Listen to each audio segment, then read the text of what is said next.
दोस्तों नमस्कार। मैं हूं सतीश श्रीवास्तव और दिल्ली सहारा के यूट्यूब मंच में आपका हार्दिक स्वागत है। दोस्तों, चुनाव का माहौल जो शुरू हुआ है वो खत्म होने का नाम नहीं ले रहा है और अब ये अगले साल तक खत्म नहीं होगा, क्योंकि अभी चुनाव आयोग ने महाराष्ट्र और झारखंड का किसी तरह चुनाव की घोषणा की है, क्योंकि वो तमाम उसके पीछे अपनी वजहें बता करके चुनाव को छोटे छोटे कैटेगरी में करा रहा है। अब देखिए ना, उत्तर प्रदेश के 10 विधानसभा के उपचुनाव, उसमें भी एक हटा दिया। बताया गया कि वहां पर कोर्ट का अभी केस चल रहा है। मिल्कीपुर जो सबसे ज्यादा लोगों की आंख के निशान के बराबर बना हुआ है। हर व्यक्ति, हर पार्टी मिल्कीपुर जीतना चाहती है अपने वजूद को बनाने के लिए, अपने वजूद को दिखाने के लिए। योगी आदित्यनाथ ने पूरा जोर लगा रखा है मिल्कीपुर के लिए, लेकिन चुनाव वहां नहीं हो रहा। उसी तरह हरियाणा और जम्मू में चुनाव हुए, लेकिन महाराष्ट्र और झारखंड में चुनाव घोषित नहीं किए गए। एनीवे, अब चुनाव की घोषणा हो चुकी है। भारतीय जनता पार्टी हरियाणा की समझौते को लेकर के बहुत ही जोश में है। उसको लगता है कि अब एक ही रंग में सब रंग जाएंगे, अंतोगत्वा भारतीय जनता पार्टी का परचम लहराएगा। लेकिन दोस्तों, दिन में स्वप्न देखना अच्छी बात नहीं है। अगर स्वप्न सच हो जाए तो इसमें बुराई नहीं है। महाराष्ट्र देश की आर्थिक राजधानी है, वो हरियाणा नहीं है। जहां जाट और गैर जाट के बीच में वो कुछ वोट मशीन के विवादास्पद खेल, जिसका भी कोई चुनाव आयोग ने फैसला नहीं किया है, कुछ भी हो। लेकिन महाराष्ट्र का चुनाव नाक का सवाल मोदी जी का भी है, राहुल गांधी का भी है, वहीं उद्धव ठाकरे और शरद पवार का। लेकिन भाजपा को यह नहीं भूलना चाहिए कि हरियाणा में अकेले राहुल गांधी थे, माफ कीजिएगा। महाराष्ट्र में शरद पवार जैसा धूर्त राजनीतिक बैठा हुआ है, उद्धव ठाकरे बैठा हुआ है। वहां पर वो अंतिम समय तक फैसलों को बदलवा सकता है और सही फैसले करवा सकता है, और शरद पवार की बात को कोई इनकार नहीं करता। अब सवाल इस बात का है कि चुनाव की तैयारी भारतीय जनता पार्टी पूरी जोश में कर रही है, लेकिन एक सवाल उसके जहन में आ गया है। काश, ये काश क्या है? काश मेरा सीएम महाराष्ट्र में बन सकता। अब ये स्वप्न स्वप्न रह गया, क्योंकि अब महाराष्ट्र में भाजपा सिर्फ डिप्टी ही रहेगी।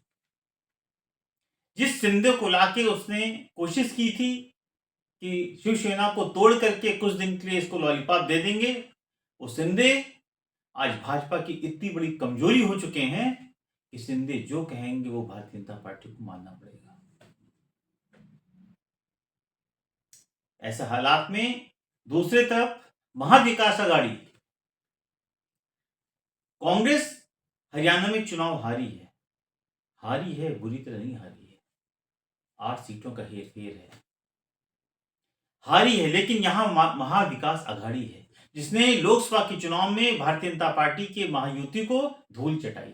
48 में से 31 सीटें जीत करके यहां कोई मोदी लहर नहीं पैदा होने दी। यहां महाविकास आघाड़ी ने अपनी ताकत दिखाई है और कांग्रेस ने सबसे अच्छा प्रदर्शन किया है। ऐसे में ये चुनाव बहुत ही मजबूती से दोनों पार्टियां, दोनों गठबंधन लड़ने की कोशिश करेंगे। लेकिन दोस्तों, एक बात और है कि महाविकास आघाड़ी ने कांग्रेस को अपना बड़ा भाई मान लिया है, इस बात की पुख्ता खबर आ गई है। इसका क्या मतलब है, हम समझाएंगे आपको आगे। दोस्तों, मैं एक बार फिर आपसे पुनः निवेदन करूंगा कि जिन लोगों ने अभी तक दिल्ली सहारा के यूट्यूब चैनल को सब्सक्राइब नहीं किया है, प्लीज सब्सक्राइब करें और ज्यादा से ज्यादा शेयर करें और लाइक करें। एक बात और, स्वतंत्र पत्रकारिता की मजबूती के लिए आपका सहयोग बहुत ही ज़रूरी है।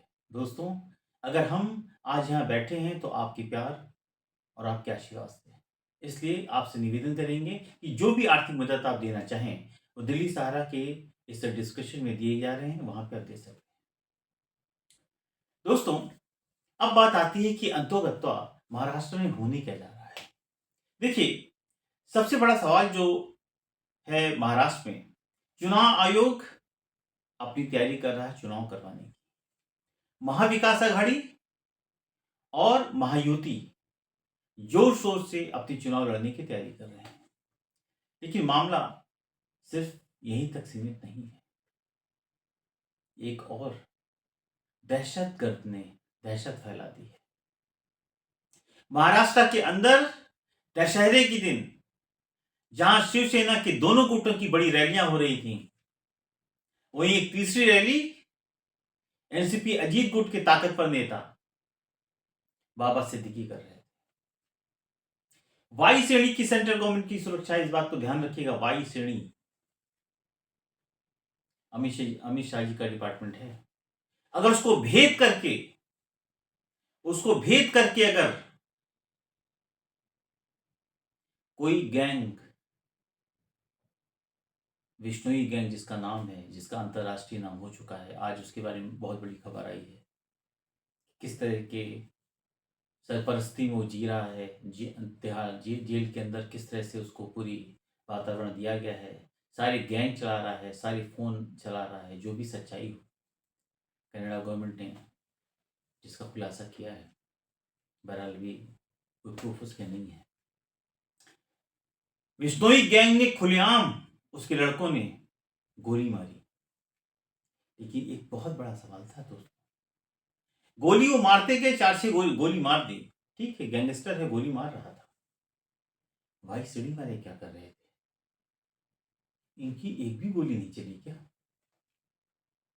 क्यों? और चली तो अभी तक किसी खबरों में, पुलिस के खुलासे में क्यों नहीं आई? अगर चली तो पुलिस के खुलासे में अभी तक क्यों नहीं आई कि जवाबी फायरिंग की गई, दौड़ा के मारा गया, उनको पकड़ा गया? क्या ये सरकारी दामाद थे जिसने इतने बड़े नेता को सरेआम गोली मार दी? इनको पकड़ के क्या करना था? वहीं लिटा देना चाहिए था। तब महाराष्ट्र की जनता को यह एतबार होता कि हमारी सरकार और सरकार की पुलिस, जो भी महाराष्ट्र के अंदर सिक्योरिटी अरेंजमेंट लोगों के हैं, वो इतने पुख्ता हैं कि अगर गोली चलाओगे तो गोली खाओगे। लेकिन ऐसा तो नहीं, पकड़े गए, जेल में चले गए। किस जेल में चले गए? उसी जेल में तो रह रहा है गैंगस्टर विष्णु। अब सवाल इस बात का है दोस्तों कि ये जो विश्नोई है, इनके पीछे क्या है, इसकी बात तो हम चर्चा अब आपके अगले एडिशन में करेंगे बृहद रूप से, क्योंकि इनकी चर्चा के लिए काफी समय चाहिए था। लेकिन ये जो दहशतगर्द का माहौल है, ये जो दहशतगर्द ने दहशत फैलाई है, इस पे क्या चुनाव आयोग एक्शन लेगा? चुनाव आयोग क्या करेगा? और इस दहशतगर्द के माहौल में जो प्रत्याशी हैं, जो पार्टियां हैं, वो कैसे चुनाव लड़ेंगी? एक डर, भय का जो माहौल महाराष्ट्र के अंदर बना है। शांत मराठी मानुष हमेशा बहुत शांत होता है, वो इन तमाम के लफड़ों में नहीं पड़ता है। लेकिन अगर वहां पे ऐसी दहशत फैला दी जाए 1995, 96, 94 वाली, इसका मतलब क्या होगा? क्या एक गैंग को किनारे किया गया, दूसरा गैंग महाराष्ट्र में हावी हो गया? क्योंकि महाराष्ट्र एक आर्थिक राजधानी है, धन बटोरने का समूह बना रखा है उसको। ऐसे ही गैंग लीडर वहां यही सब करते हैं। फिर दहशत तो आम जनमानस की नींव है। केंद्र की सरकार फिलहाल इस पर चुप है। महाराष्ट्र की सरकार दुख व्यक्त कर चुकी है, इतनी शायद काफी है। अब चुनाव का वक्त है, दुख व्यक्त करने का समय चला गया। लेकिन एक बात तय है, दहशत का माहौल के बीच भी चुनाव होना है। अब सवाल इस बात का है दोस्तों कि एक बहुत अच्छा नजारा दिखा, महायुति की एक प्रेस कॉन्फ्रेंस हुई। उस प्रेस कॉन्फ्रेंस में deputy CM Fadnavis, CM Shinde और अजीत दादा पवार बैठे थे। उस प्रेस कॉन्फ्रेंस में शिंदे को माइक दिया गया, फडणवीस को माइक दिया गया, लेकिन अजीत पवार को माइक नहीं दिया गया। लगातार प्रश्न पूछे जा रहे थे, अजीत पवार अगल बगल झांक रहे थे। फिर अजीत पवार ने बड़े चुप्पे से पीछे से किसी से माइक मांगा तो उनको पानी की बोतल पकड़ा दी गई। पानी की बोतल मांगा था, क्या माइक। उनको बहुत शर्म आई। फिर उन्होंने धीरे से किसी से रिक्वेस्ट की, इशारे से, भाई माइक दे दो। तो थोड़ी देर बाद उनको माइक दिया गया, लेकिन दोनों नेता वहां बैठे हुए थे, किसी ने भी अपना माइक नहीं पकड़ाया और बगल से माइक ले लेते। वो सिंधे के बगल में बैठे थे, सिंधे बगल फडणवीस बैठे थे। सिंधे उनको माइक दे सकते थे और दूसरा माइक ले सकते थे, ऐसा नहीं। इसका मतलब क्या है? सॉरी, इसका मतलब बहुत साफ है कि महायुति के अंदर सब कुछ ठीक तो नहीं चला, नंबर वन। दूसरा, दो की ही सिर्फ लड़ाई है, यानी कि भारतीय जनता पार्टी और शिवसेना शिंदे, ये दोनों ही दल हैं। बाकी तीसरी की कोई अहमियत नहीं है, वो रहे या जाए। लोग चाहते हो जाए, लेकिन वो जा नहीं पा रहा है क्योंकि मोदी जी के गले की हड्डी बना हुआ है। उसको बुला तो लिए, अब निकालने तो निकाले कैसे, जबकि संघ ने इसका बहुत विरोध किया था। अब यहां पे एक और लड़ाई चल रही है। भाजपा चाहती कि हम बड़े भाई की भूमिका अदा करें, जैसे हम भूमिका अदा करते आए। शिंदे ऐसी कोई गलती करना नहीं चाहते। शिंदे जानते हैं कि भाजपा का भरोसा नहीं है। अगर इसके एमएलए ज्यादा आए तो तोड़ फोड़ जोड़ तोड़ करने में माहिर खिलाड़ी है। जब ये उद्धव ठाकरे की शिवसेना को तोड़ सकते हैं, ये तमाम स्टेट के अंदर सरकारों को गिरा सकते हैं, तो हमारे एमएलए दूसरे के एमएलए को तोड़ फोड़ करने में ज्यादा वक्त नहीं लगेगा। इसीलिए शिंदे अडिग है कि मैं कम से कम 120 से 140 सीटों में चुनाव लड़ूंगा। अब उसकी वजह उन्होंने बता दी कि लोकसभा के चुनाव में सबसे ज्यादा सीटों पे भाजपा लड़ी, परिणाम सामने है। सबसे ज्यादा सीटें जीता किसने? शिंदे ने। एनसीपी का सफाया हो गया अजीत दादा पवार का। तो सवाल इस बात का है, उन्होंने कहा कि जो फॉर्मूला महाविकास आघाड़ी के यहां चल रहा है वहां सब मान रहे हैं, तो आप क्यों नहीं मानते? आप भी मानिए। सबसे ज्यादा सीटें शिंदे शिवसेना को मिलेंगी, सेकंड नंबर पे भाजपा को मिलेंगी, थर्ड नंबर पर अजीत दादा पवार को जो भी दे दो, उनकी मजबूरी का नाम महात्मा गांधी है, उनके पास कोई रास्ता नहीं है, उनको कोई पूछने वाला नहीं है। जो दोगे उतने उनको खुश रहना पड़ेगा, वरना रास्ता तो गेट तो बहुत पहले से खुला हो जा ही नहीं रहे। ये तो बात हुई यहां तक। अब दोस्तों, एक आपको बहुत ही मैं विशेष सूत्रों की एक पुख्ता खबर बताने जा रहा हूं। महाविकास आघाड़ी ने बाजी मान ली है और अभी तक ही चल रहा था महाविकास आघाड़ी नेता कौन होगा, सीएम कौन होगा, डीएम कौन होगा। हमने तो नेता डिक्लेयर कर रखा है। आज भी प्रश्न यही कहा गया, पहले उनसे कोई नेता तो बताएं। बताने की जरूरत नहीं है। देखिए, महाविकास आघाड़ी ने तय किया है कि हम विधानसभा के चुनाव में सीएम फेस डिक्लेयर नहीं करेंगे। कारण बहुत साफ है। भाजपा की चाल है कि ये सीएम फेस डिक्लेयर करें, क्योंकि अगर किसी एक पार्टी के सीएम को आप डिक्लेयर करते हैं हम, तो बाकी जो दो पार्टियां हैं उनका विश्वास, उनके कार्यकर्ताओं का विश्वास टूट जाएगा। तो सोचेंगे हमारा तो सीएम बनना नहीं, छोड़ो। तो शरद पवार का मानना है कि देखिए, हम उद्धव ठाकरे को ही सीएम बनाने को तैयार हैं, चाहे उनकी कम सीट आए ज्यादा सीट आए। राहुल गांधी का भी बहुत क्लियर कट माना है कि हमारा कोई भी आदमी सीएम रेस में नहीं है, सीएम हम उद्धव ठाकरे को ही बनाएंगे। इस पे सहमति है। लेकिन चुनाव की घोषणाओं के बाद सीटें किसकी भी ज्यादा कम है, हमें कोई फर्क नहीं पड़ता, हम सीएम आपको बना देंगे। लेकिन सीएम की घोषणा करेंगे चुनाव के बाद, जिससे तीनों पार्टी के नेता, तीनों पार्टी के कार्यकर्ता पूरे जोश और होश में चुनाव लड़ें कि हम चुनाव हमारा है, हमारा आदमी सीएम होगा। Number one. दूसरी बात जो अहम निकल के आई है वो ये है कि महाविकास आघाड़ी में सीटों का समझौता हो गया है। देखिए, पहली खबर थी कि 100 सीटों पर कांग्रेस लड़ेगी, 100 सीटों पर उद्धव ठाकरे लड़ेंगे और करीब 76-80 सीटों पर क्या नाम है, शरद पवार लड़ेंगे और 4 सीटें छोड़ दी जाएंगी। लेकिन हरियाणा के चुनाव के बाद महाविकास आघाड़ी ने रणनीति बदली है। अब वो बीजेपी को मौका देना नहीं चाहती जो उसने हरियाणा में दिया है। छोटी जो भी 2-3 पार्टियां हैं सबको बुला लिया है। 2 विधायक समाजवादी पार्टी के थे, उनको 3 सीटें दे रहे हैं। सीपीएम को 2 सीटें दे रहे हैं और शेतकारी जो पार्टी है उसको 3 सीटें दिया है। असली सीटों का जमावड़ा क्या है? देखिए, अगर लोकसभा चुनाव को देखें, चुनाव में कांग्रेस 17 सीटों पर चुनाव लड़ी थी, एक निर्दलीय को दिया था, 14 सीटों पर कांग्रेस जीती थी।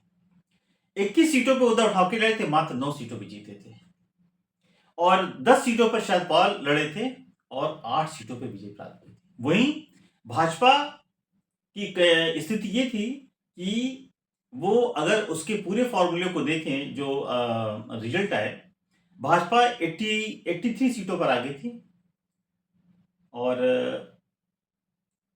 ये जो शिवसेना है वो 38 सीटों पर आगे थी और अजीत पवार मात्र 6 सीटों पर है। अब देखिए, कांग्रेस ने जो अपना महाविकास आघाड़ी ने जो अपना तरीका अपनाया, उसके हिसाब से उसने कांग्रेस को बड़ा भाई मान लिया। कारण क्या है कि कांग्रेस को लोकसभा के चुनाव में महाराष्ट्र की जनता ने जरूरत से ज्यादा प्यार दिया, तो इन लोगों को ये लग गया कि जो जितनी ज्यादा सीटें जीत सकता है उसको मौका दिया जाए, सीएम की कोई दिक्कत नहीं है। इसलिए कांग्रेस को 288 सीटों में 119 सीटें दी जा रही, 119। उद्धव ठाकरे को 86, शरद पवार को 75 सीट, और जैसे मैंने बताया कि एसपी 3, शेतकरी कांग्रेस 3 और सीपीएम को 2 सीट दी जा रही। अभी तक भाजपा का कुछ पता ही नहीं है, लेकिन इन्होंने अपना फैसला कर लिया है। यानी महाविकास आघाड़ी पूरे सिस्टम के साथ, पूरे गठबंधन की योग्यता के साथ, गठबंधन के नेताओं के साथ, सबके साथ न्याय हो और सबको एक साथ लेके चला जाए और हरियाणा की ऐसी कोई चूक न की जाए। और बाकी शरद पवार, उद्धव भी यहां बैठे हुए हैं, जिनका दिमाग यहां चलता रहेगा। यहां पर खेल कम होने की चांसेस है। ऐसे में दोस्तों, महाराष्ट्र का चुनाव बहुत ही दिलचस्प होने जा रहा है, बहुत इंटरेस्टिंग होने जा रहा है। कब क्या होगा कुछ नहीं पता, हम ज्यादा बात नहीं करेंगे। सर्वे अभी भी आ रहे हैं कि महाविकास आघाड़ी बहुत आगे। फिलहाल इनकी बात करना शायद बेवकूफ़ी है हमारे समझ से, क्योंकि चुनाव आयोग से बड़ा कोई सर्वे नहीं है।